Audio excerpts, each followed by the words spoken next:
안녕하세요. 한국문화예술위원회 아르코미술단 김재영 저장입니다. Hello, I'm Senior Manager from Arts Council Korea Art Arts Center. 2023년도 무장의 국제예술 라운드테이블에 오신 것을 환영합니다. Welcome to the 2023 Barrier-Free International Arts Roundtable. 임근의 아르코 관장님의 개회사를 시작으로 행사를 시작하겠습니다. We'll begin the event with a keynote speech by the Director General Arco Art Center, Jade Gunan Lim. 행사 이후에 서울 장애예술창작센터 입주작가 오픈 스튜디오가 서울 장애예술 창작센터 자유빌딩 2층에서 진행될 예정입니다. 관심 있는 분들의 많은 참여 부탁드립니다. Following the event, there will be an open studio by the artists from the Seoul Disability Arts Creation Center. It will take place on the second floor of the Seoul Disability Arts Center. We look forward to the active participation of those interested. Thank you. 안녕하세요. 아르코미술관 관장 임근희입니다. 반갑습니다. 네, 키노트 스피치라고 했는데 그것보다 간단한 인사 말씀으로 대신하겠습니다. 오늘 추운 날씨에도 불구하고 참석해 주신 여러분께 감사드리고요. 아르코미술관은 한국문화예술위원회가 운영하고 있는 미술공간입니다. 예술 현장의 파트너라는 그런 미션을 가지고 문화적 다양성 그리고 예술적 실험성을 존중하는 그런 전시를 기획하고 있는데요. 최근에는 전시에서 다룬 주제 의식을 일상의 변화로 이어가자는 그런 의지로 다양한 미술 운영 방식의 변화를 추구하고 있습니다. 오늘 행사 2부에서도 그 사례가 소개되겠지만 작년도에 예를 들면 저희가 팬데믹으로 인한 사회적 거리두기 그리고 이동 제한 문제를 전시 주제로 다루었습니다. 그리고 이어서 이동 약자의 경험, 즉 휠체어 워크숍을 저희 직원들이 진행을 한 후에 이를 바탕으로 미술관 진입로의 그 경사로를 개선을 했습니다.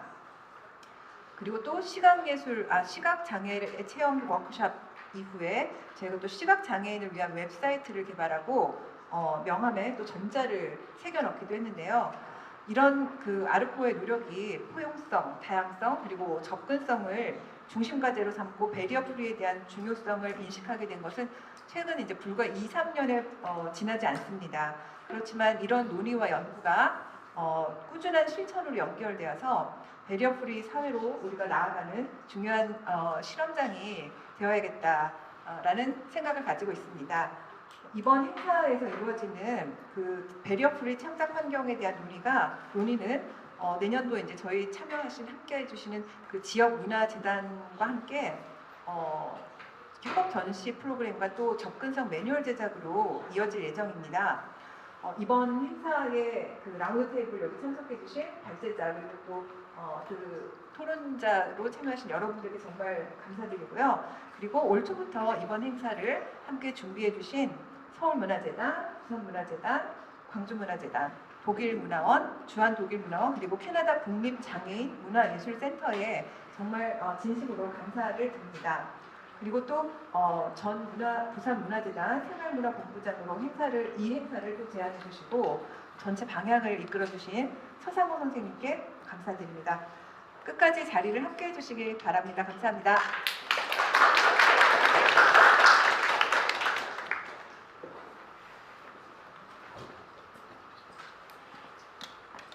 네, 바로 시작할까요? 네, 반갑습니다. 방금 소개받은 서상호라고 합니다.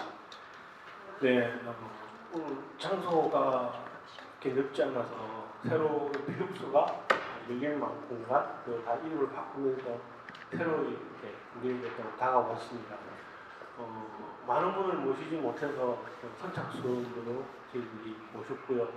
오늘 이 논의되는 이야기들 또 기록들은 아르코 또 한국문화예술위원회의 채널과 각 지역의 재단의 채널을 통해서 아카이브가 되어서 방송이 될 테니까 주변들에게 많이 알려주시기 감사하겠습니다.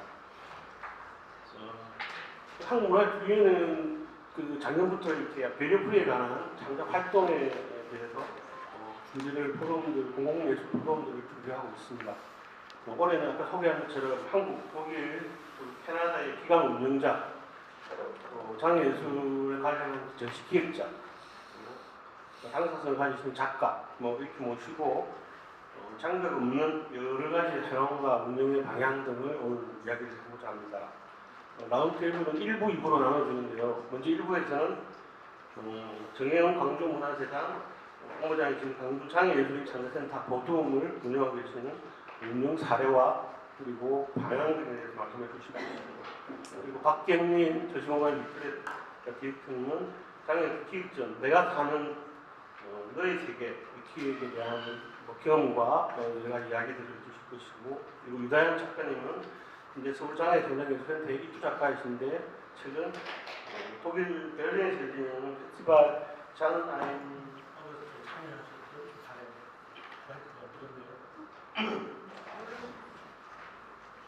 네.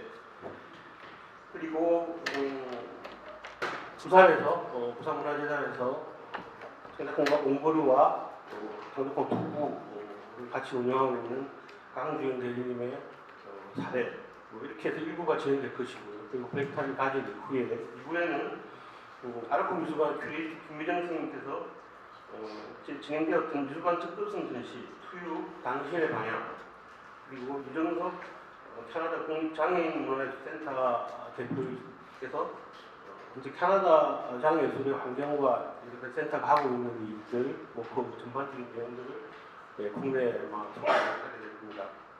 멀리서 오셨습니다. 독일 켈렌에서 오셨는데요. 앙겔라 윌드 자이네티의 보이크레아 센터를 운영하고 계시는 그 사례를 오늘 발표를 또 저희들이 직접 이 자리에서 듣게 됐습니다. 그리고 마지막으로 김환 작가님과 또 이지혜 큐레이터님의 또 GD 등이라도 있을 것이고요. 그리고 또 플로우에서 궁금하신 점 있으면 가감 없이 질문해 주시면 저희들이 담아내도록 하겠습니다.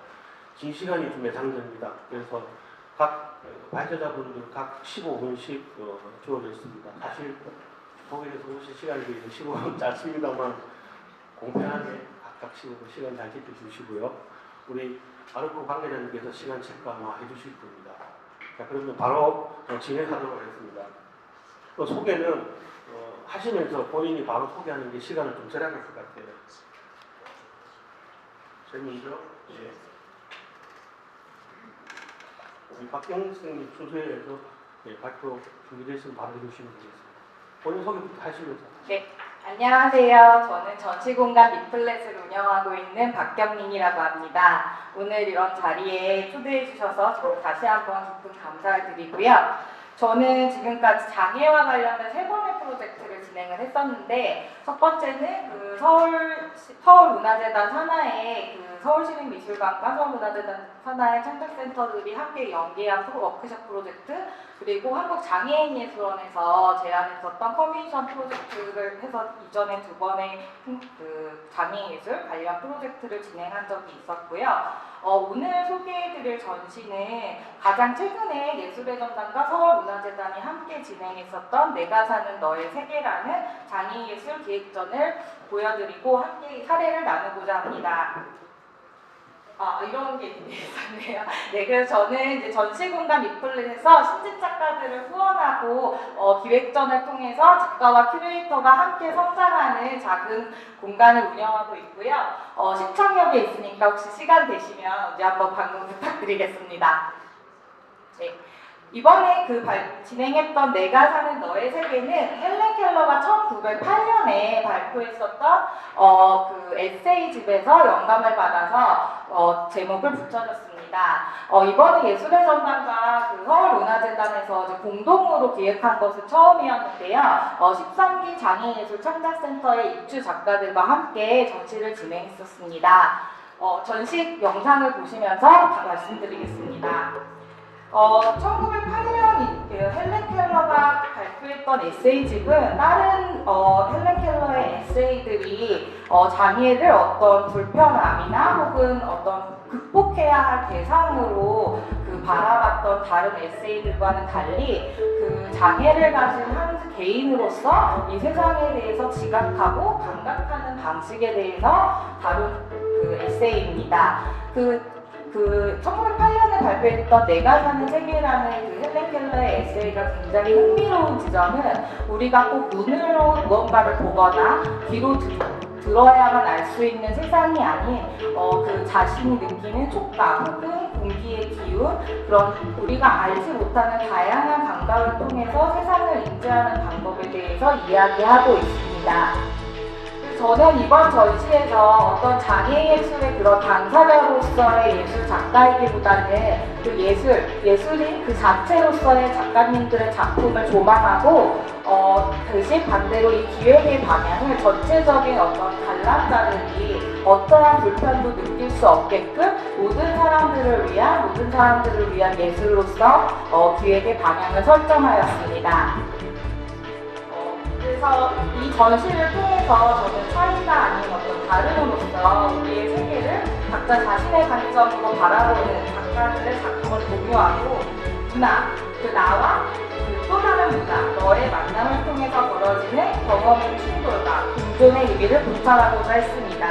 그래서 궁극적으로는 어떤 서로 다른 개개인들이 서로 다른 인식의 체계를 통해서 그 세계를 바라보고 나의 의미를 긍정하는 그런 시간이 되기를 바랬습니다.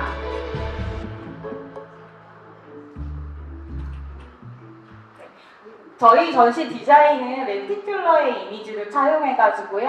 어떤 각도에서 바라보더라도 각자 자신의 시선이 녹아있는 그런 디자인을 활용해서 전시의 어떤 주제의식을 극대화하고자 하였습니다.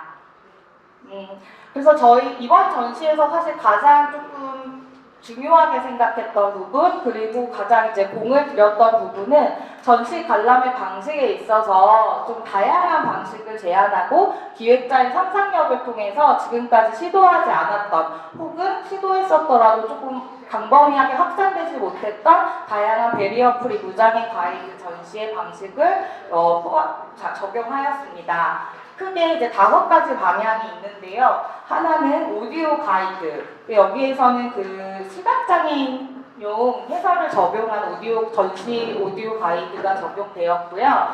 그리고 그 일부 리플렛이나 혹은 기타 도록 등의 점자를 사용했었고, 그리고 이제 큰 글자 가이드라고 해서 이제 QR 삽입 홈페이지에 QR을 삽입하는 것 외에 전시장 환경에서 일부 저시력자들이나 혹은 저시력자들을 위해서 좀 이렇게 글자 크기가 조정된 그거를 제안했었고요. 그리고 수어 가이드라고 해서 이번에 이제 제가 전시 연구를 하면서 알게 된 사실인데 이제 저희는 이제 농인분들이 어떤 한글로 된 텍스트나 어떤 문자적인 텍스트를 자주 접하고 그거에 대해서 조금 이해도가 높을 거라는 약간 편견 아닌 편견을 가지고 있었는데 제가 이제 3번의 어떤 장애예술 창작 창작 프로젝트를 통해서 이제 경험상 그리고 어떤 문헌적 자료를 통해서 얻은 지식으로는 오히려 이제 수어를 모어로 사용하시는 많은 농인분들이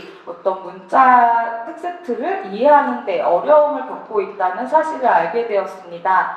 그래서 일반적으로 적용되는 전시 해설 외에 저희가 이제 수어 영상을 모두 제작해서 그분들한테 좀 보다 쉽게 다가갈 수 있도록 전시 수어 영상을 제공했습니다.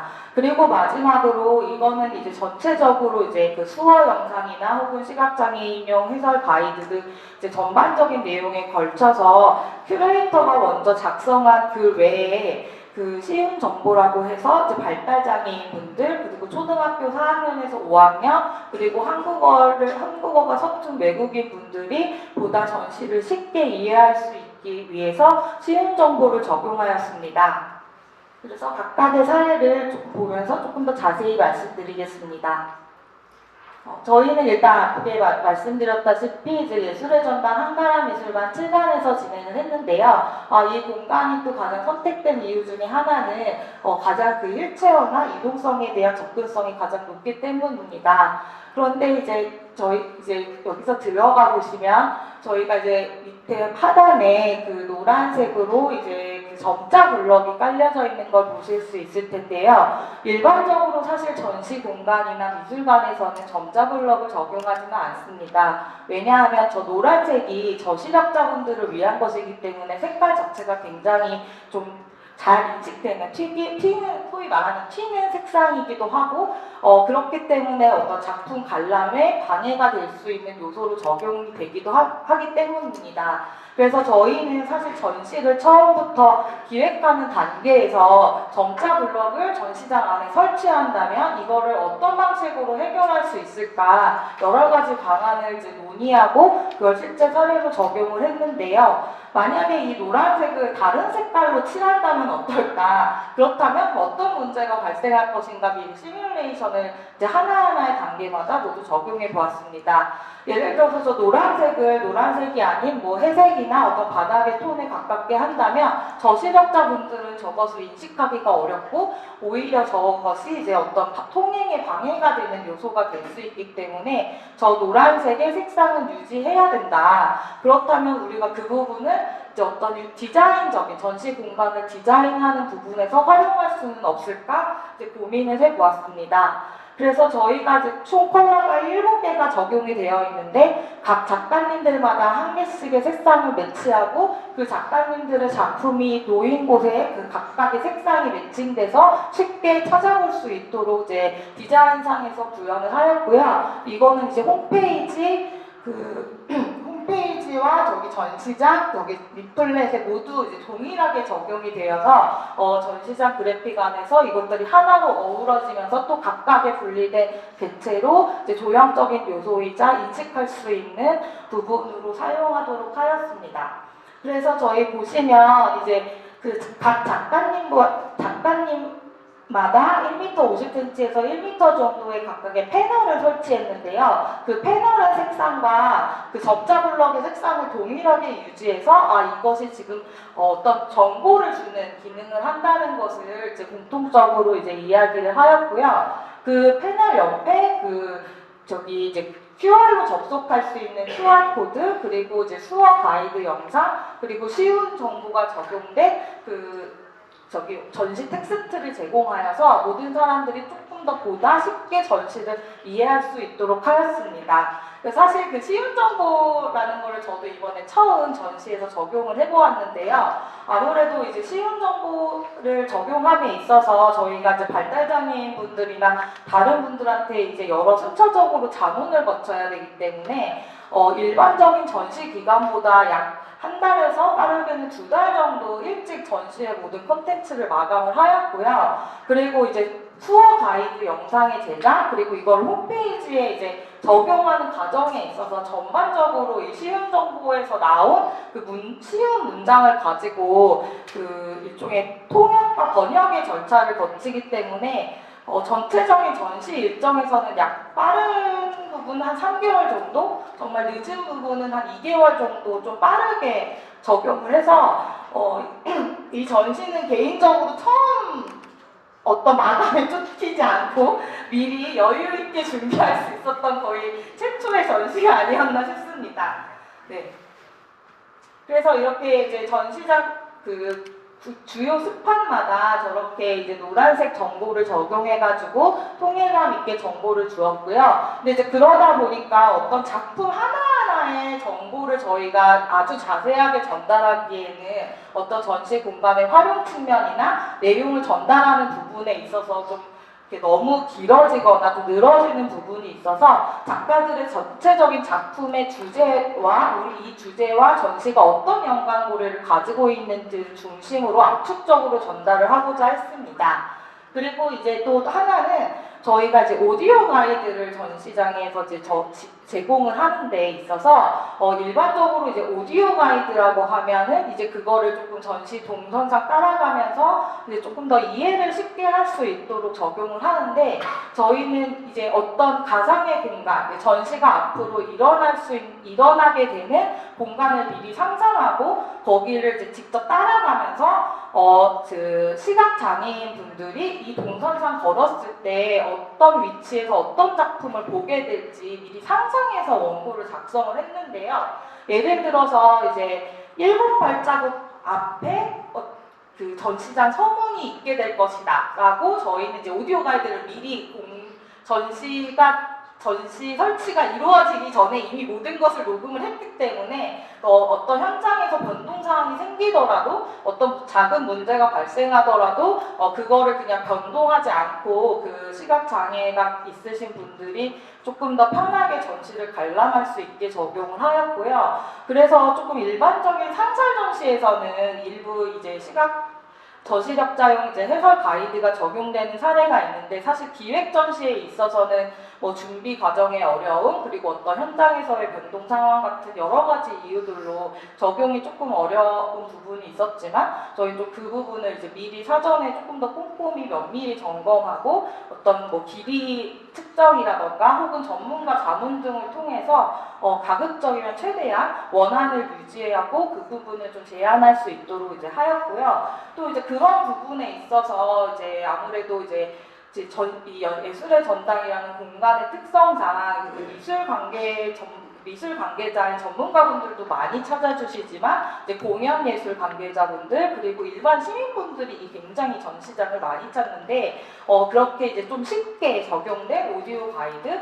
그리고 동선에 따라서 안내되는 그런 오디오 가이드를 보고 이제 경험하고 이 전시를 조금 더 풍부하게 이해할 수 있었다는 반응이 굉장히 많았습니다. 그리고 또 이제 오디오 가이드가 있지 않았어도 이제 밑에 점자 블럭이 깔려 있기 때문에 어떤 의미에서는 조금 강제 동선이라고 할 수 있는데, 자연스럽게 전시의 동선이 연결되는 그런 좀 같이 상보적인 그런 효과가 좀 있기도 했습니다. 그래서 이제 전시를 보시면 제가 이제 전시 사진들을 그 전시장 순서대로 이제 따라가면서 놓았는데요. 그래서 이제 그 노란색 이제 점자 보도 블럭을 따라서 그 전시를 관람하고, 그 점자 블럭이 실제 그 배치하는 그 두 가지 종류가 있는데, 하나는 동그라미 형태가 있고 하나는 이제 직선의 형태가 있는데, 그런 배치하는 형태들을 이제 실제 그 장애인 그 관련 법의 기준에 따라서 제공을 하였고요. 이제 가운데 보시면 이제 그 테이블이 놓여져 있는 위치나 그 사진들을 부착하는 방법에 있어서 휠체어를 관람하시는 분들도 어렵지 않게 관람하실 수 있도록 조정을 하였고, 일반적인 그림의 높이도 뭐 작품 크기에 따라 약간 가감이 있기는 하지만 약 5cm에서 약게는 10cm 정도 위치를 조금 조정해서 조금 더 다양한 연령대의 많은 분들이 관람하실 수 있도록 조정하였습니다. 그래서 이렇게 전시장을 따라가시면서 전시를 보실 수 있고요. 그리고 이제 중간중간에 이제 어떤 장애 예술의 당사자성이 조금 드러나야 되는 작품의 경우에 한해서만 이제 메이킹 필름을 적용해가지고, 이게 어떤 개인의 경험을 통해서 나온 어떤 개인의 문제이지만 나아가 우리 저희 공동체가 함께 해결해 나가야 할 문제이고, 서로 다른 인식의 세계를 드러내줄 수 있는 그런 방안이라고 보여지는 부분에 한해서 넣었습니다. 그래서 이제 마지막으로 이제 홈페이지에 대해서 짧게 말씀드리고자 하는데요. 그래서 이제 전시와 연계된 그 홈페이지를 제작을 해서 이제 홈페이지에 다양한 미디어 프리를 넣었습니다. 그래서 저 맨 위에는 청각 장애인용 가이드, 그리고 저 플레이 버튼을 누르면 이제 배우 안효섭 씨가 나온 그 오디오 가이드가 제공이 되고요. 그리고 밑에 하단에 오른쪽 하단에 보시면 글자 크기를 조정할 수 있어서 각각의 시력에 맞게 글자 크기를 조정을 하고, 저 폰트도 일반적으로 저희가 전시 메인의 폰트와 연계해서 사용하는데 유니버설체를 적용해가지고 좀 더 많은 사람들이 시각을 확보할 수 있도록 하였습니다. 그리고 좌측에 저런 이 동선상을 따라서 있는 작품의 이모티콘, 그리고 각각의 작가와 매칭된 상징을 따라서 이제 클릭을 하시면 그 작가님에 대한 정보로 바로 연결되는 방식으로 제공을 하였습니다. 네, 그래서 저는 이렇게 이번에는 조금 전시 기획 방향에서 어떤 전시 기획 방향에서 장애 예술이라는 것을 이야기하기보다는 조금 더 많은 사람들이 전시를 바라봄으로써 우리가 이제 그 어떤 하나의 공동체의 구성원으로서 장애를 드러내고, 이것이 어떤 나 개인을 위해서가 아니라 우리 모두의 편의를 위해서라는 점을 조금 확인시키는 그런 자리가 되길 바랬고요. 오늘 그래서 그 결과로 오늘 이 자리에 있게 됐던 것 같습니다. 짧은 발표 들어주셔서 감사합니다. 네, 감사합니다. 최근에 있었던 전시 쪽 특정 장애예술이 시민사회가 좀 확산할 수 있는 아주 좋은 전시였던 거라고 생각되고 있습니다. 잠시 이 중에 한 분 또 소개를 드려야 될 것 같은데 우리 행사 중에 위원장님 잠깐 뒤에 오셨네요. 소개 안 했어요. 네, 경례해 주셔서 감사드립니다. 박수로 환영하겠습니다. 네, 제가 뭐 지방에 와서 왔지만 위원장님 얼굴은 너무 외웁니다. 네, 사실 이제 이 행사가 매우 대부분 서울권에서 중앙에서 많이 이루어지고 있습니다. 근데 지역이 아주 시작하는 단계에서 오늘 광주 그리고 부산 각 재단에 운영하고 있는 창작 공간 사례들이 있다가 일부에 또 같이 이야기 될 거고요. 근데 서울은 아무래도 공간 운영하는 경험들이 또 많다 보니까 이렇게 벌써 시민사회 확산하는 그런 장치들이 첫 번째 우리 발표자 의해서 소개가 되었습니다. 그러면 이제 다시 우리 유다현 작가님의 또 사례를 한번 들어보도록 하겠습니다.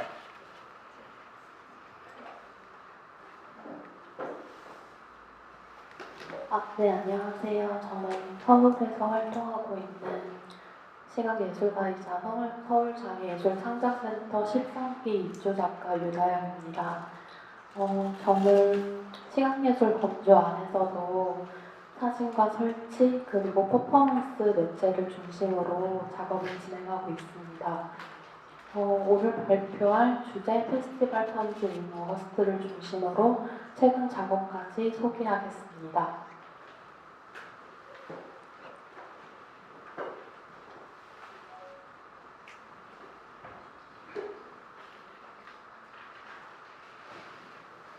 네, 지금 보이시는 화면에는 가장 최근 2023년 서울문화재단 시각예술지원사업 A트랙에 선정되어 개인전을 했었던 점자 이미지에서 파생된 타이포시와 노래라는 해당 전시의 포스터입니다.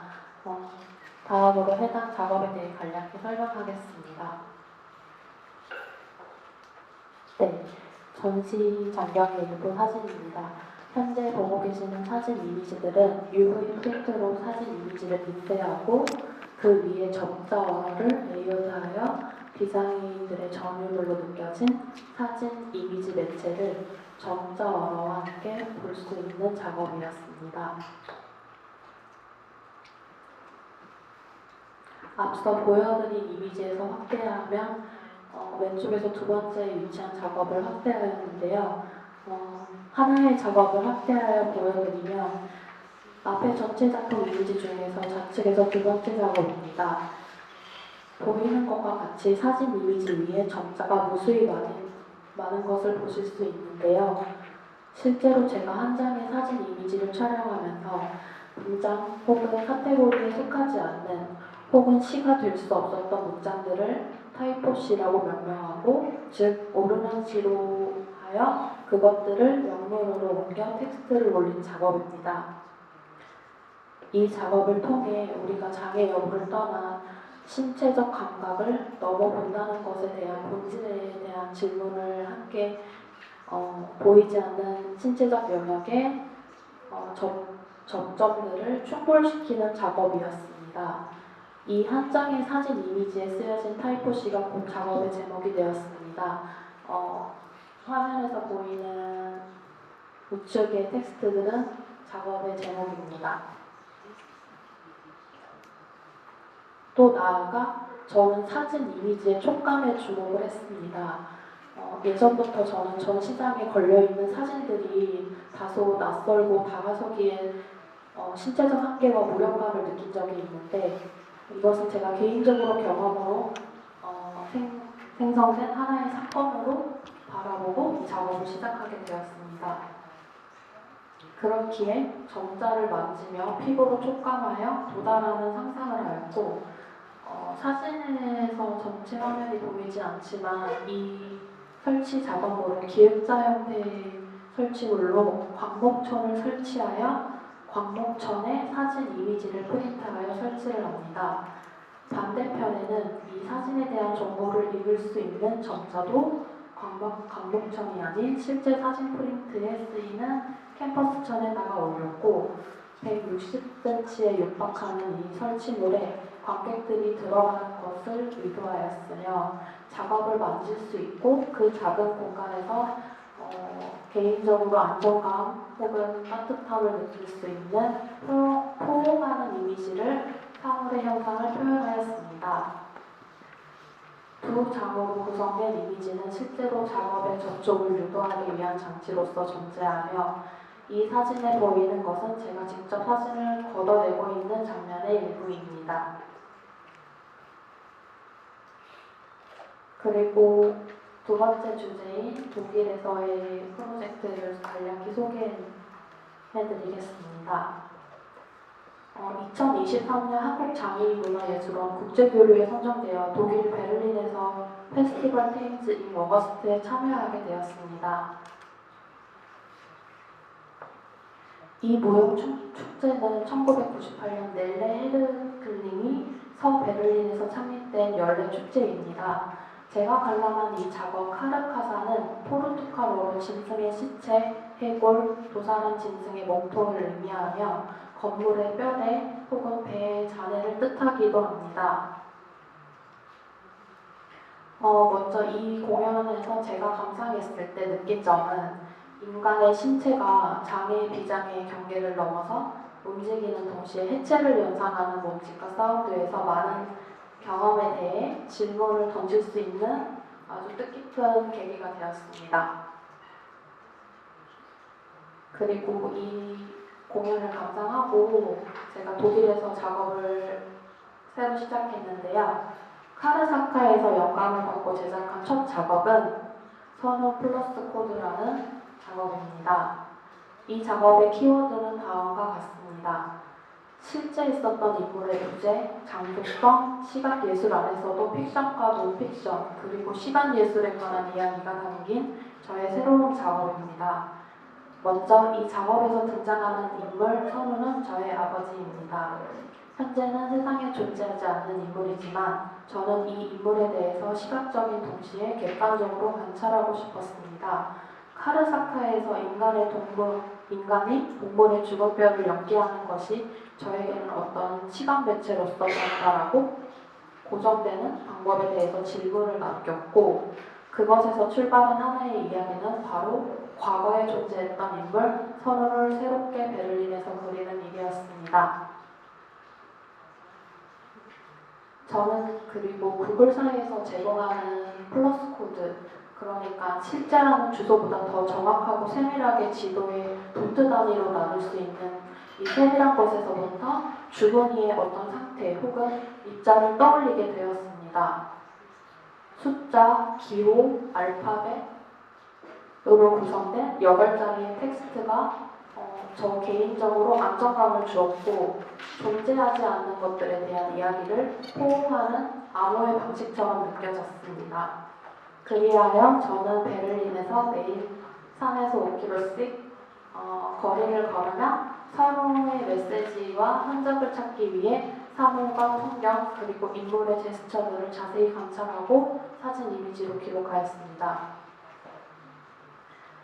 베를린에서 2주 동안 총 하루에 1장에서 2장의 사진을 이 작업을 위해서 촬영을 하였고 총 12장의 작업들이 선택되었습니다. 발표 시간이 짧은 관계로 제가 앞서 말씀드렸던 선우 플러스 코드에 대한 작업을 자세한 스테이트먼트나 사진 이미지가 궁금하시면 이 QR코드를 통해서 제 홈페이지에서 감상하는 것을 추천드립니다. 그리고 저는 이 작업에 대해서 고민을 좀 했었는데요. 전시로 끝나지 않고 최종 결과물이 전시의 형태가 아닌 아카이브 형식으로 사진집으로 하면 어떨까 싶어서 전시를 하지 않고 이렇게 사진집으로 준비 중이고요. 일정 시간 동안 공간에서 나타났다 사라지는 전시의 형식과 반대로 영구적으로 기록 보관할 수 있는 체계 형태로 아카이브 하기로 하였습니다. 보이시는 화면은 사진집의 표면이고 샘플입니다. 네, 발표를 마치겠습니다.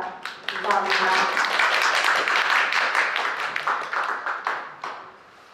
네, 수고하셨습니다. 네, 서울문화재단 전략공간은 이제 지금 아시다시피 잠실에서 근처로 레노베이션 때문에 옮겨와가지고 대학로에 있습니다. 아까 모두에 안내드린 것처럼 오늘 나머지 이제 부산문화재단 그리고 광주문화재단은 직접 이제 공간을 운영하시는 담당자, 뭐 책임자분, 본부장님 그리고 또 담당자분 직접 할 텐데 서울문화재단은 이제 직접 입주인 작가 또 기획자라고 말씀을 나눠주셨고요. 이따가 마치시면 가까이 있으니까 전략공간 한번 가보시고 또 스튜디오에 한번 같이 촉화해 줄 수 있도록 했으면 좋겠습니다. 자, 그러면 공공기관에 운영하는 장애예술 창작공간이 이제 국내에서는 그런 시대입니다. 우리 아르코도 없죠, 그죠? 네, 곧 생길 거라고 보고요. 어쨌든 지역에서 아주 열악한 환경 속에서 고주분투하고 있는 또 4년밖에 되지 않는 부산문화재단 공간이 2개가 있습니다. 그 사례를 좀 들어보는 시간을 또 갖도록 하겠습니다.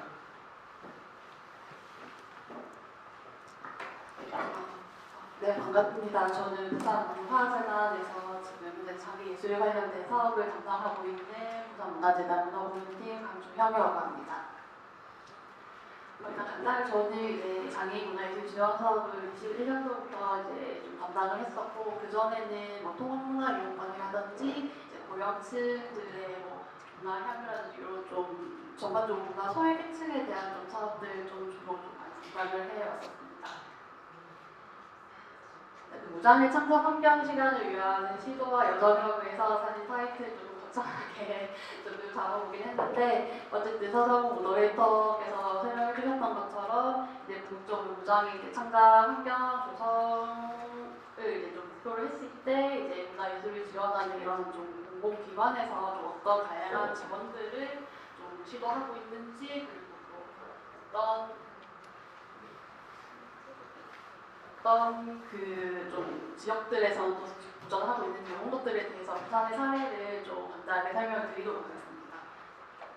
일단 부산문화재단은 2018년부터 이제 그 장애인문화예술과 관련된 좀 중립적인 사업을 좀 추진을 하기 시작했고요. 2019년 한국장애인문화예술원의 좀 그 도비 공모 지원 사업에 선정이 되면서 본격적으로 좀 중장기적인 장애예술 지원 사업을 좀 시작을 하게 됐습니다. 그래서 2019년부터 2021년 이제 3년간을 이제 좀 도입기로 이제 설정을 하고, 이제 지역의 장애예술이 그 장애인문화예술 자원 발굴하고 기반을 이제 구축하는 이제 목적을 두고 좀 추진했습니다. 그러다 보니까 이제 장애예술인들 발굴을 위한 좀 육성 프로그램이나, 그리고 이제 그 장애예술인분들이 다 같이 좀 한 자리에 모여서 소통할 수 있는 네트워크 사업, 그리고 이제 기획자 발굴, 그리고 장애예술인 비장애예술인분들께서 이제 뭐 창작이나 이제 전시를 같이 할 수 있는 좀 체험 프로그램, 그리고 이제 장애예술인 창작공간 온보루를 이제 신규로 조성해서 이제 개설을 시작했었습니다. 도입기를 이제 거쳐서 이제 2022년부터 지금까지 약 2년간은 이제 성장기로 조금 목표를 잡고, 이제 그 좀 발굴되고 좀 구축된 이런 기반들을 적극 활용해서 이제 장애 예술인들이 이제 실제로 좀 작업하고 활동할 수 있는 그 창작의 기반 그 영역을 좀 확장하는 데 좀 최우선을 뒀었고, 또 이제 지역에 전반적으로 이제 무장애 이제 커뮤니티 이런 좀 분위기들을 조성할 수 있는 다양한 콘텐츠 생산 사업을 했었습니다. 그래서 가지수들이 조금 많아 보이기는 한데, 어쨌든 도입기에서 조금 지도했었던 그 사업의 좀 성과용 것들을 좀 더 적극적으로 좀 활용을 했었고, 특히 뭐 정책적인 부분에 대해서 특히 뭐 법령이라든지 뭐 활동지원위원회 이런 것들이 조금 발족이 되는 이런 좀 정책적인 좀 푸시들이 좀 있었기 때문에 부산에서 이 장애예술 창작 활동에 대한 실태조사나 또 민간 그리고 공공의 문화시설에 대한 실태조사 이런 좀 정책적인 그 기반 마련에 대한 좀 초점도 좀 넣었습니다. 그리고 이제 장애예술 창작공간 온구루를 이어서 현재 지금 창작공간 2구라고 해서 장애예술인들의 창작을 좀 디벨롭할 수 있는 그 새로운 창작공간 그 조성을 좀 완료를 했고, 그 뒷편에서 좀 더 상세하게 좀 설명을 드리도록 하겠습니다.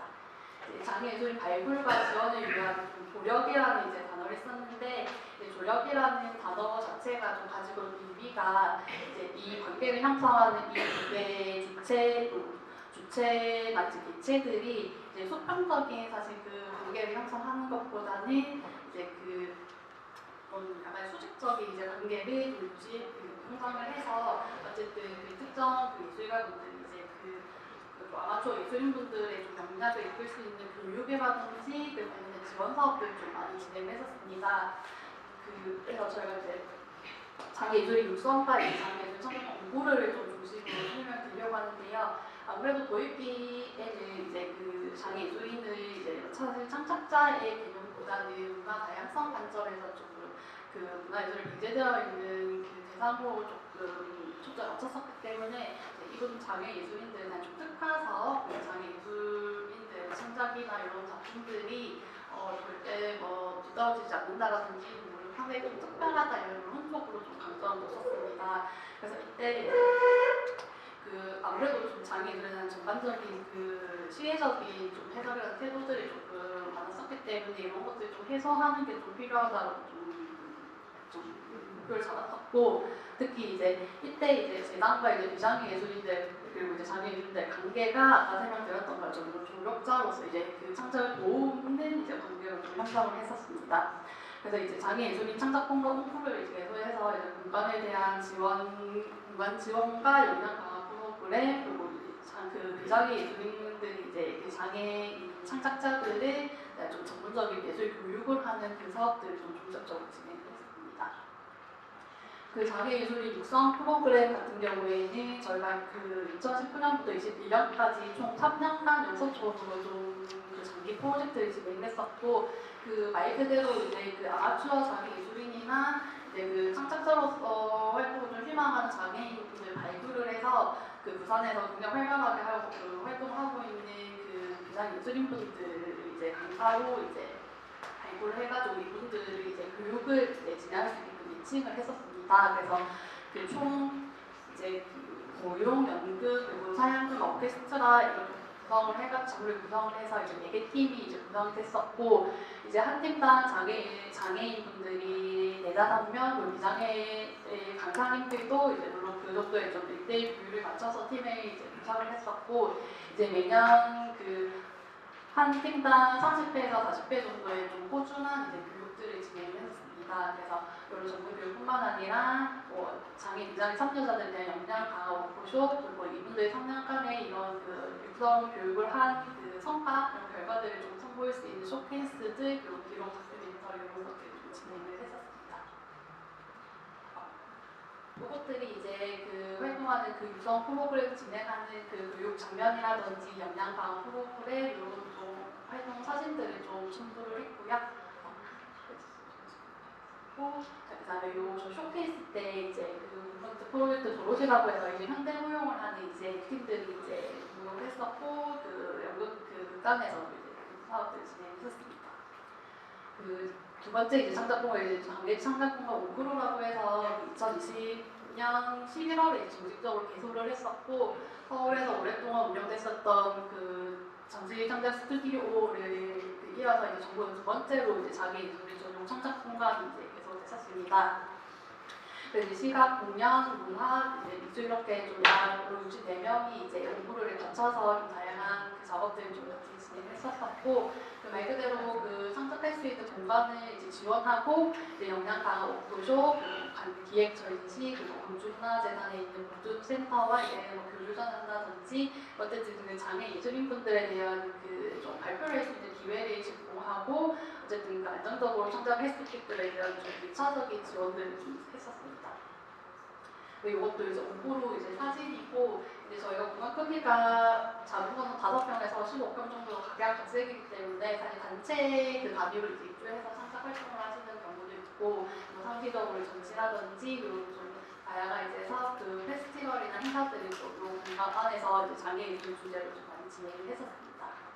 그래서 사실 이런 좀 3년 동안 저희가 이제 조력의 사업 구조로 진행을 했었을 때는 사실 이게 단기간 이제 소수 인력 원에 대한 좀 집중적인 지원을 했었을 때 좀 실제 참여했었던 장애인분들의 역량이 굉장히 빠르게 이제 성장을 한다든지 이분들이 이제 전시를 했을 때 지역사회의 관심이라든지 이런 좀 좀 다른 이제 뭐좀 자기 예술에 이직을 이제 깨우치게 하는 데는 사실 상당한 좀 빠른 이제 그 효과들이 좀 빚어졌었는데 사실 이게 공공기관에서 장기적으로 이제 그 지원 사업에 대한 그 체계를 이제 마련함에 있어서 사실 좀 여러 가지 한계점들이 이것도 좀 빠르게 좀 하게 됐었습니다. 이제 간단하게 이제 창작의 자활성 확보 부분인데 이게 조력에서 구조는 아무래도 이제 그 비장애 예술인분들이 이제 장애 예술인들의 창작을 좀 지속적으로 이끄는 그리고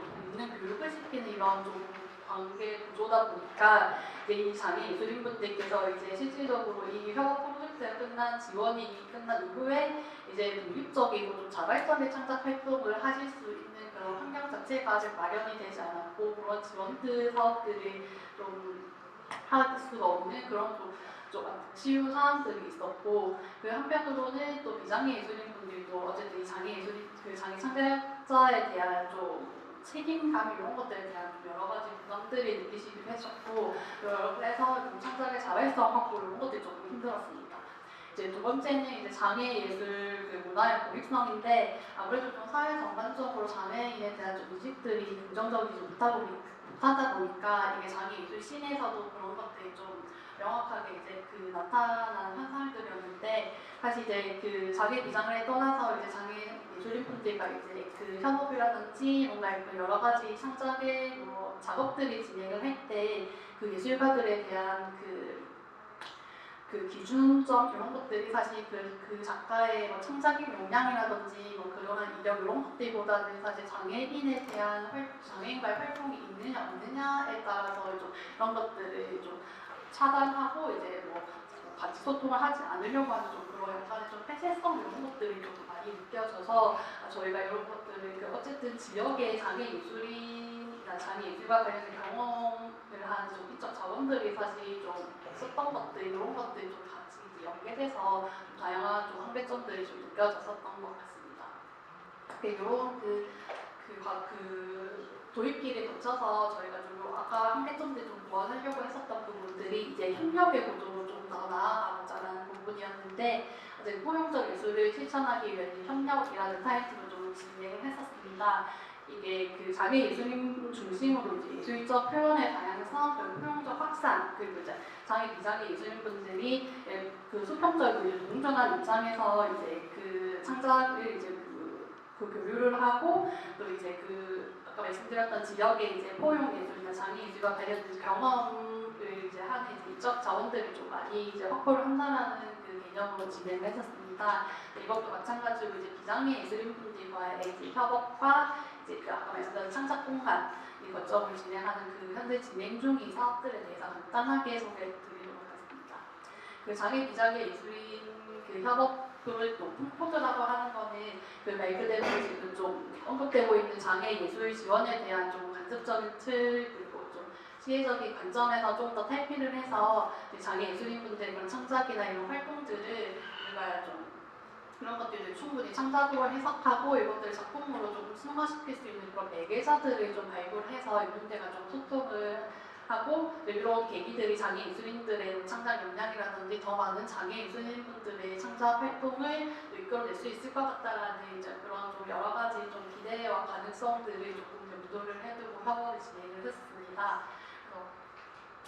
그 협업 프로젝트 같은 경우에는 사실 세 단계를 조금 나눠서 좀 장기적으로 지금도 진행이 되고 있는데 가장 먼저 아까도 말씀드렸던 부분들이 이제 지역의 장애 예술인 그리고 장애 예술에 대한 좀 이해를 가진 그 지역의 예술인 분들을 좀 많이 좀 발굴하고 이제 그 같이 이제 협업할 수 있는 상당히 파트너로 조금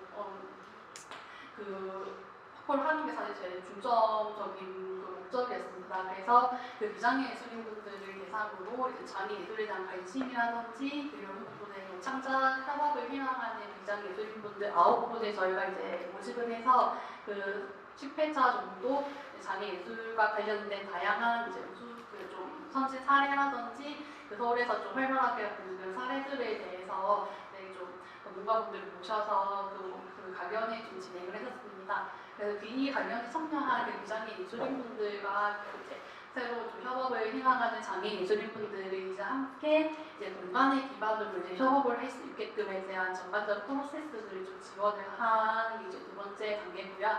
네, 세 번째는 이제 첫 번째, 두 번째 단계를 거쳐서 저희가 이제 문화재단에서 이런 뭐 포용적 실천을 위한 이런 협력의 그 협업의 이런 그 시도와 이제 이런 지원 사업의 구조가 과연 실질적으로 좀 지속 가능한지에 대한 부분들, 그리고 이제 지역 부서 안에서 장애 예술을 또 어떻게 계속 이제 전달을 제시해야 될 것인가에 대한 좀 간단한 그 과정에 대한 결과물 소개와 그 공연 이런 것들에 대한 쇼케이스를 이렇게 진행할 예정입니다. 콩코드 이 부분은 그 자료집에 다 나와 있기 때문에 좀 생각을 하기로 하고, 저희가 이제 장애에 대한 기본적인 인식이라든지 그 장애 예술인분들과 함께한 그 전시 기획에 대한 사례, 그리고 실제 이제 장애 창작자분들과 그 이분들의 그 작업을 좀 도와주고 이제 좀 매개하는 그 매개자들의 좀 사례 이런 것들을 좀 중점적으로 좀 진행을 했었습니다. 그래서 아까 발표하셨었던 그 박경희 대표님의 그런 강연도 사실 저희가 마지막으로 좀 진행을 하면서 실질적으로 지역의 그 다양한 작가님들께서 좀 큰 도움이 됐었다고 좀 피드백을 주시기도 했었고, 이제 마지막으로 여기 참여했었던 비장애 예술인 분들이 그럼 본인이 생각하는 장애 예술과 포용 예술과 관련된 것들이 어떤 것들이 있을 수 있을까에 대한 리서치, 어떤 프로젝트들이 좋았는지, 어떤 것들 하고 싶은지에 대한 좀 개인적인 발표 이런 것들을 좀 진행을 했었습니다. 그리고 사진 이런 것들, 그리고 이런 그 참여자들의 그 프로젝트의 리서치에 대한 결과물 이런 것들을 그 자료집에서 충분히 확인 가능하실 것 같고요. 이제 마지막으로 저희가 이런 그 협업과 이제 장애 비장애인 포용 예술의 실천을 좀 그 정체성으로 갖고 이제 새롭게 운영하고 있는 창작공간 두부에 대해서 간단하게 좀 소개를 드린 발표를 마치겠습니다. 이제 그 두부 같은 경우에는 저희가 그 부산 안에 그 체육공원 안에 있는 시설에 이제 저희가 간단하게 600평 정도 되는 공간에 그 창작 공간을 조성을 했고요. 그 말 그대로 장애 비장애 예술인분들이 이제 같이 창작하고 협업하고 교류 활동을 할 수 있는 이제 창작 공간이라는 이제 모토로 그 조성이 됐었습니다. 그래서 이제 뭐 완벽하고 완전하지는 않지만 이제 물리적으로도 뭐 단차가 전혀 없는 그 2층 건물이나 그 좀 개폐 형식의 이제 문 이런 것들에 대해서 전반적인 그 내리어 뿌리를 좀 갖춘 공간이고요. 그리고 아까 말씀드렸던 것처럼 그 협업 프로젝트의 내용을 그 내년도에는 좀 더 장기적으로 이어갈 수 있게끔 장애 비장애 예술인분들에게 좀 개별적인 창작 스튜디오를 지원하고 이분들의 협업과 창작 활동이 이제 과연 예술의 사회적 기능 어떤 것인가에 대해서 좀 지역사회에 공유할 수 있는 그런 콜렉티브 활동을 할 수 있는 그런 다양성이 실천되는 창작 공간으로 조성하고 있습니다. 마지막으로 이런 것들이 단순하게 예술인분들뿐만 아니라 지역사회와 좀 적극적으로 소통하고 커뮤니티를 형성해서 또 공공의 영역뿐만 아니라 그 공공의 영역을 넘어서 이제 민간의 영역에서 자발적으로 그 담론이나 그 포용 예술의 좀 실천적인 좀 활동들이 이루어지길 바라는 마음으로 일단 공간의 계속을 좀 준비를 하고 있습니다. 현재 두부에 입주해서 장애 비장애 예술인분 총 8분께서 이제 1대1로 네개팀 협업팀 구성해서 지금 공간을 기반으로 협업을 진행을 하고 계시고요.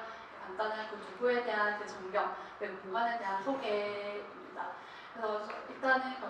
그래서 저희 그 부산 문화재단에서 좀 운영하고 있는 창작 공간 그리고 그 한 5년, 6년간의 이제 어떤 그 장애 예술인들의 그 창작 활성화와 무장애 환경을 구성하는 데 있어서 좀 어떻게 좀 진행했는지에 대해서 굉장히 좀 요약해서 좀 소개해드렸습니다. 저희 창작 공간은 그 12월 21일 목요일에 공식적인 개소를 하면서 협업에 대한 그 쇼케이스를 같이 진행을 하니까 그리고 참석하신 분들도 좀 많은 관심과 청원 부탁드리겠습니다. 감사합니다.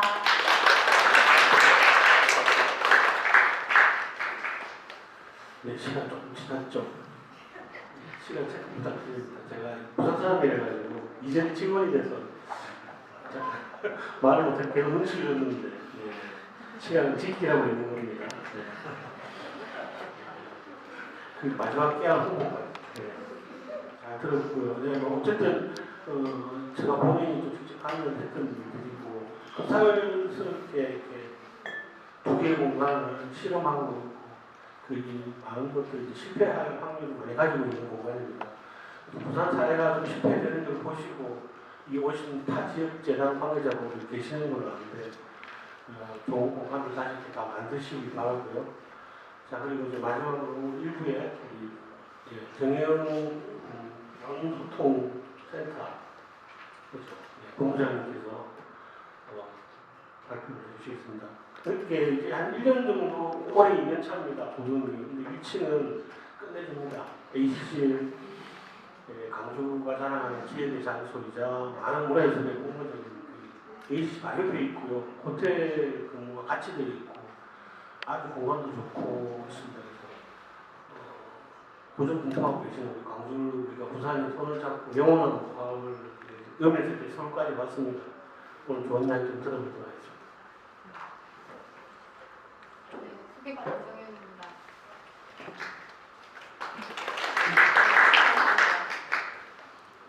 네, 저는 보시다시피 이렇게 좀 공부도 하고요.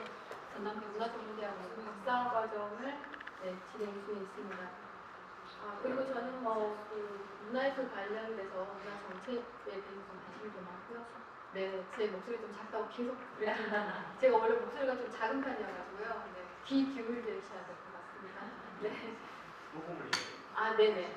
아까 서상호 본부장님께서, 선생님께서 지금 거듭 저희 좀 간단하게 소개해 주셨는데요. 저희는 오늘 발표한 내용 중에 가장 공공기관이 준비할 법한 자료를 지금 저희가 준비한 것 같아서 양해를 부탁드리고요. 저희 시작하기 전에 저희 광주문화재단 간단하게 소개해 드릴게요.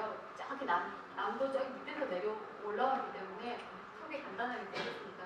저희 광주문화재단은 2005년도 광주문화재진흥위원회라고 하는 전신이 있고요. 2011년에 재단으로 다시 재설립됐습니다. 현재 110명 정도 근무하고 있고 사무실 1센터로 지금 진행 중에 있습니다. 그래서 제가 장애인 문화예술 지원 사업 하고 있는 저희 부서는 예술인 소통센터이고요. 그쪽에서 저희는 현재 여러 가지 예술 현장에서 소유자 중심의 지원 체계를 강화하고 또 예술인 서비스에 대한 원스톱 서비스를 하려고 경영 사기에 큰맘 먹고 만든 부서입니다. 그리고 특히 장애 예술인 지원 사업을 가장 주력 사업으로 삼아서 기존에 저희가 4년차를 하고 있음에도 불구하고 왠지 후발주자 같은 느낌으로 지금 저희가 이제 막 시작을 했거든요. 그래서 열심히 준비 중에 있습니다. 그래서 오늘 저희 준비한 자료는 장애예술인 창작지원센터 보도를 만들기 전에 그리고 올해 저희가 사업을 추진하기 위해서 뭔가를 준비해야 됐었는데 그게 바로 광주 지역에 있는 장애인들에 대한 실태 조사였어요. 그래서 오늘 보실 내용들은 광주광역시에 활동하고 계시는 장애인들은 어떤 니즈가 있을까에 대해서 좀 아실 수 있는 기회가 될 것 같고요. 그걸 바탕으로 올해 저희가 사업을 세팅을 했는데 몇 개 사업을 좀 세팅을 했습니다. 주독하게 그것에 대해서 간단하게 현황을 설명드리는 순서로 하겠습니다. 광주광역시 장애인 현황은 어떨지에 대해서 한번 보시면 전국 현황으로 한번 보시면요. 광주광역시 현재 69,442명 정도가 장애인으로 등록되어 있고요. 생각보다 남성 비율이 높고 고령층이 또 많습니다. 그래서 점점 장애라고 하는 게 선천적 장애라기보다는 후천적 장애인들이 훨씬 늘어나고 있는 추세인 것 같고 제가 생각할 때는 옛날보다는 현재가 장애인 등록수가 더 훨씬 높다라고 생각을 하거든요. 장애인 등록을 해도 그만 안 해도 그만 했던 상황과는 좀 다르게 사회보장들이 많이 좋아지면서 장애인 등록수도 좀 높아지고 있다라고 판단을 하고 있습니다. 그리고 광주광역시에 있는 예술인 활동 증명 현황 표입니다. 현재 42,000명 정도가 넘어가고 있는데 장애인들이 예술가라고 등록한 수는 몇일까 사실은 제가 궁금했거든요. 그래서 이거 2021년도의 현황인데요.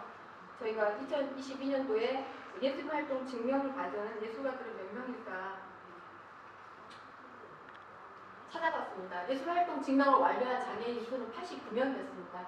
2022년도에 저희가 한국예술복지재단으로 공문을 보내서 장애인 등록을 저희가 알 수는 없거든요. 저희가 카운팅을 할 수 없는데 그 수를 확인해 본 거 89명 정도였고, 그리고 본인 스스로가 저희가 5개 단계로 본인이 예술가라고 생각하는 부분에 대해서 그 체크를 해볼 수 있도록 했거든요. 예술활동 증명 완료한 자, 또는 최근 3년 이내 1회 이상의 공연자지 기획 등등의 작품 발표를 한 자 등등 해서 5가지로 구분해서 예술인인지 여부를 확인해봤어요.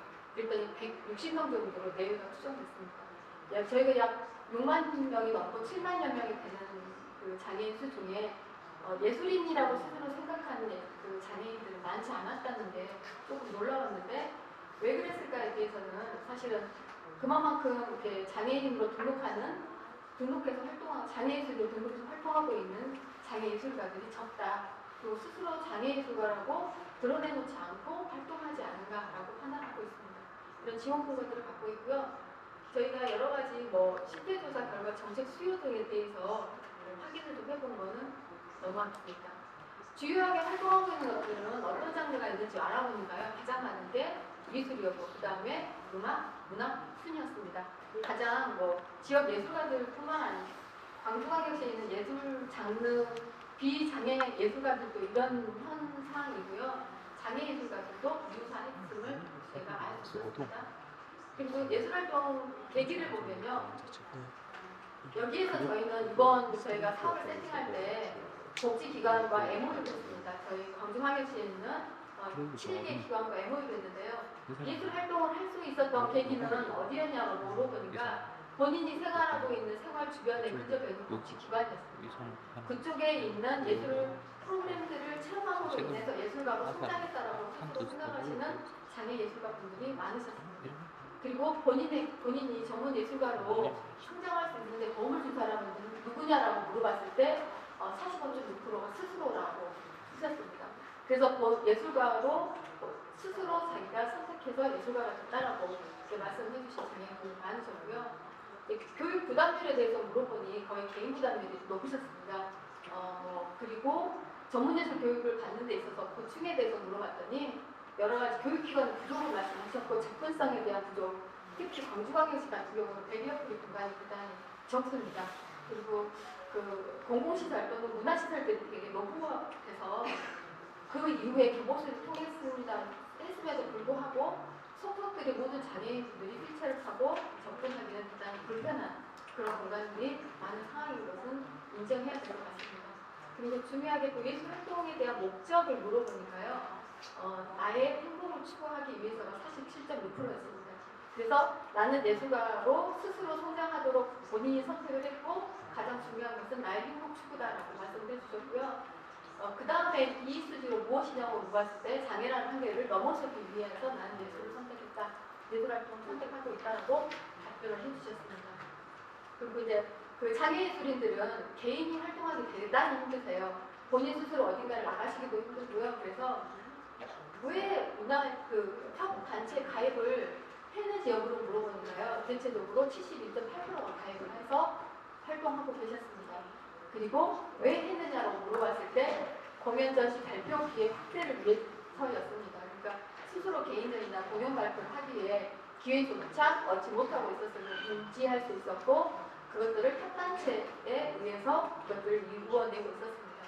그래서 가장 주요하게 필요한 게 뭐냐고 물어봤을 때 연습 공간의 부족, 그러니까 비장애 예술가분들도 지원금 그 다음에 공연 공간이거든요. 창작 공간이나 연습 공간의 부족을 말씀해주시는데 장애 예술가분들도 유사한 답을 해주셨습니다. 그리고 여러 가지 이런 공간에 대한 보충을 여쭤보니까 편의시설 부족이 2위였고요. 그다음 비싼 대관료. 그래서 약간 예술활동을 함에 있어서 경제적 부담에 대해서 비장애 예술인과 동일하게 말씀해 주셨고요. 그 다음에 공공시설 이용 보충에 대해서는 아까 제가 앞서 말씀드린 대로 공간이 너무 저희가 노후화돼서 활동에 어려움을 겪고 있다. 배리어프리 공간이 대단히 부족하다라고 판단할 수 있었습니다. 그리고 대체적으로 전업예술인들이셔서요. 왜냐고 물어봤을 때 제가 되게 가슴이 아팠는데 예술 활동 외에 할 수 있는 일이 없어서라고 답변해 주셨어요. 네, 이 부분에 대해서 저희가 이 예술 활동이 곧 일이 될 수 있도록 그게 경제 활동으로 이루어질 수 있도록 어떤 노력을 해야 되는가에 대한 고민을 해야 하는 지점이 되었습니다. 그래서 그 다음 보시면 고충을 또 한번 물어봤더니 가장 1순위가 낮은 소득이었습니다. 그래서 그 경업 예술을 하시든 전역 예술인으로 활동하시든 경제적 부담 그러니까 전문직으로 활동을 한다거나 아니면 정기적인 어떤 직업을 갖고 계신다거나 하는 그런 장애 예술인들이 적으셨다라고 판단할 수 있었습니다. 그리고 경업 예술인들도 유사했습니다. 소득에 대한 부족함을 말씀하셨고요. 그리고 광주광역시에 있는 그 장애인분 분들께 창작 지원에 대한 경험이 있느냐라고 물어봤습니다. 네, 그랬더니만 지원 경험은 50%, 창작 지원 도움에 대한 도움이 됐느냐 이걸 물어봤을 때 도움이 됐다 이상을 하니 84.13%여서 본인의 경제력의 부족에 어떤 그 공공기관의 지원이 되게 도움이 됐다라고 말씀을 해주셨고 저희 광주광역시 입장으로 봤을 때는 제가 대표적이진 않지만 그래도 지원하는 사업이나 예산을 봤을 때 턱없이 부족함에도 불구하고 이걸 조금은 그래도 예상이 되셨던 장애인분들께서는 84.13%가 도움이 됐다고 말씀을 해주셨습니다. 그리고 이제 이렇게 말씀을 하셨던 이유가 그 다음 보시고 길게 말씀드리겠습니다. 비장애 예술인에 비해 장애 예술인들이 예술 활동을 하는 데 있어서 겪는 고충을 물어보니까 네, 이렇게 창작 연수 공간 부족이라고 하는 부분이 가장 많았고요. 네, 이런 여러 가지 그 행정이나 지역 또는 지자체가 본인들에게 장애 예술인들에게 관심을 갖지 않은 부분에 대해서 고충으로 말씀을 하셨습니다. 그리고 이제 창작 지원 확대를 요청하셨고요. 네, 재교육 과정이 있었습니다. 그리고 이제 여기서부터 이제 저희가 이런 실태 조사를 결과를 바탕으로 해서 저희가 준비했던 게 바로 창작 공간의 부족을 말씀하셔서 저희가 고동이라고 하는 센터를 구성을 했었습니다. 저희가 이걸 하게 된 근거가 국립아시아문화전당이 바로 근접해 있습니다. 장애 예술인들께도 저희가 예술가로서 자부심을 좀 가질 수 있도록 더 좋은 공간을 얻고자 되게 노력을 했는데요. 광주광역시에 5개구가 있습니다. 5개구에 같이 저희랑 협업하실 유휴공간 있으면 하자고 저희가 계속 제안을 했는데 피드백을 못 줬습니다. 그래서 저희가 이렇게 예산을 투여해서 임대를 하게 됐고요. 그 전당 바로 근처에 있고 장애인 주차장은 따로 있고 네, 주차 사워가 따로 있는 시설이고요. 1층 활용소 보시면 1층에 전문전시장 100평 정도가 있고요. 그 다음에 3층에 창작 레지던시 공간 4개 작가 지원실이 있고요. 그리고 공유 공간이 한 2군데 있고 그다음 교육 공간이 3군데 이렇게 준비해 두고 있습니다. 그래서 교육실 같은 경우도 저희가 오케스트라 연습실, 그 다음에 연극 연습실, 연극 탑 연습실, 교육실 이렇게 활용하고 있습니다. 작가님들이십니다. 현재 저희랑 같이 하고 계시는 작가님들이시고요. 김선환 작가님은 이제 하나를 하고 계시고 이혜선 작가님, 서영아, 조동미 작가님과 최상 작가님 한국 가고 계십니다. 조동미 작가님께서는 아실 거예요. 네, 서울문화재단에서 그 레지던시 작가로 활동해 주셨고요. 최근에 여러 가지 활동을 해주셔서 저희 유망주로 생각하고 있습니다.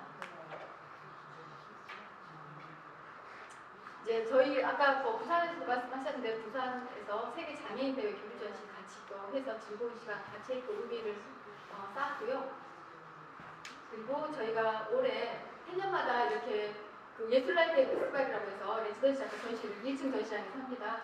그래서 작가님들이 최소 5에서 6점 이상의 작품을 전시하시고 함께 그 전시를 하고 이렇게 제 밑에 그림 보시면 오픈 스튜디오도 진행합니다. 그래서 작가님 작업실에서 오픈 스튜디오 진행을 하고 가족 친구들 다 같이 오셔가지고요 함께 이렇게 진행합니다. 올해는 아까 저희가 실태조사에서 가장 자기 생활 번역에 있는 복지기관을 활용하신다고 하셔가지고요 저희가 각각의 7개 복지관과 MOU를 하고 각각 복지관에 그 문화예술 교육 프로그램 운영 사업비를 제공을 하고 장애 예술인들과 함께 교육 프로그램을 운영하도록 했습니다.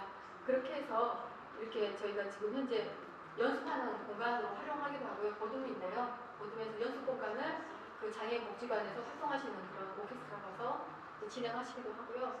네, 연극도 진행을 했습니다. 그리고 이제 또 한 가지는 저희가 그 장애 예술가 분들은 대체적으로 아까 부산에도 말씀하셨는데 비장애 예술가가 장애인들을 대체적으로 강의를 하시거든요. 근데 저희는 장애 예술인이 직접 강사로서 활동하실 수 있는 장애 예술인의 역량 강화를 위한 100여 분 예술 강사 양성을 진행하고 있습니다. 12분 정도를 저희가 선발을 했고요. 올해 저희랑 7개 그 복지관이 함께 MOU를 해서 지금 이 프로그램을 이분들을 그쪽으로 파견을 할 겁니다.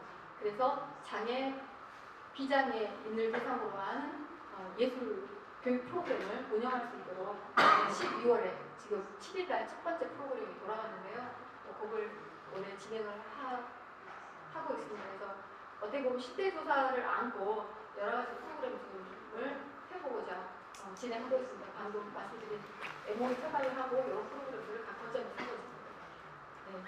그리고 페스티벌 아까 말씀드린 거 진행을 각각 했던 7개 그런 공간을 했던 내용들을 전체를 다 아는 페스티벌을 진행을 했고요. 사실은 저희도 경주는 이제 마무리하고자 합니다. 저희 경주도 이제 거의 첫 시작이고요. 그리고 아까 말씀드린 대로 저희 그 장애인들이 60명밖에 안 되는 게 이상하다고 생각이 들거든요. 여전히 시설이나 또는 재가장애인들이 밖으로 나오지 못하고 계시는 것들에 대해서 일단 안타깝게 생각을 하고 그분들이 더 문턱이 더 낮아져서 저희들과 함께 이 광주의 장애 예술인이라고 하지 않고 광주의 문화예술 생태계를 같이 만들어가는 파트너로 활동할 수 있도록 저희가 지속적으로 노력하고자 하고 이런 여러 가지 하고 싶은 것들은 있습니다만 가장 중요한 게 그분들이 좀 더 똑바로 서서 본인들의 목소리를 내실 수 있는 그런 환경을 만들어가는 게 저희 광주 문화재단의 역할이라고 생각합니다. 시간이 좀 지났는데 마지막으로 설명을 드립니다.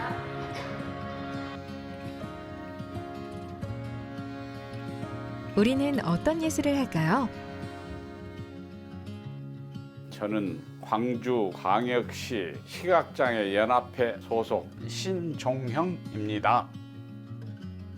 이 노래를 한다는 것 그리고 합창을 한다는 것이 건강과 정신을 정화시키는데 참으로 중요한 역할을 하는구나 하는 것을 느꼈습니다. 시각장애인들은 노래를 하고 같이 합창을 하는 그 과정에서 서로가 한마음이 됩니다. 그래서 외롭고 소외되었던 마음들이 하나가 되어서 편안하게 됩니다. 전국대회에 나가서 1등을 한번 해보고 싶습니다. 저는 동구 장애인 복지관에서 더 올림 뮤지컬에서 독립군 역할을 맡고 있습니다. 평상시 노래 부르고 몸을 움직이는 걸 좋아해서 활동적인 프로그램을 자주 참여했었어요. 제가 뮤지컬 하는 장면도 지인들에게 보여주고 싶었어요. 참여자들끼리 뮤지컬 만드는 게 너무 신기해요. 합을 맞추다 보니 더 돈독해지는 것 같아요. 다양한 무대에서 뮤지컬 배우처럼 공연을 하고 싶습니다. 저는 시립장애인 종합복지관의 우드버닝 회원 이기아입니다.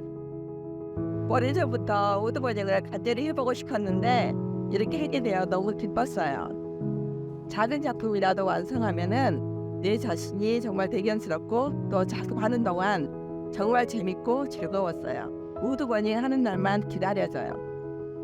우드버닝 1급 자격증이 취득하기가 어렵다고 하는데 이번 기회에 우드버닝 1급 자격증에 꼭 도전하고 싶습니다. 지인들에게 우드버닝을 가르쳐주고 또 장애인도 이렇게 멋진 일상을 만들어갈 수 있다고 인식시켜두고 싶습니다. 안녕하세요. 저는 장비업 밴드에서 대표를 맡고 있는 최용호입니다. 저희가 운유장애를 앓고 있어서 폐활량이 부족한데 그 폐활량을 기르기 위해서 호흡 운동으로 발성 연습을 하게 되었어요. 저희가 음악적으로 좀 부족한데 그 점을 챙겨주고 하나씩 알려줌으로써 친해지게 되었고 이 노래로 하나가 된다는 게 참 신기하고 참 멋졌습니다. 얼마 전에는 광주문화재단에서 장애인 문화예술 지원 사업으로 공연을 할 기회가 있었는데 정말 그때는 참 뿌듯하고 행복한 시간이었습니다. 장배역 밴드는 장애 비장애인 구분 없이 문화축제장을 한번 만들어 나가고 싶습니다. 열정과 희망으로 예술의 무한한 가능성을 탐험하는 우리는 예술인입니다.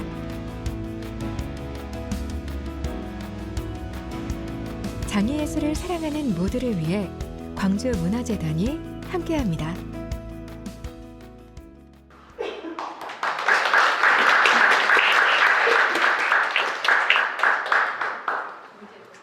네, 발표 잘 들었습니다.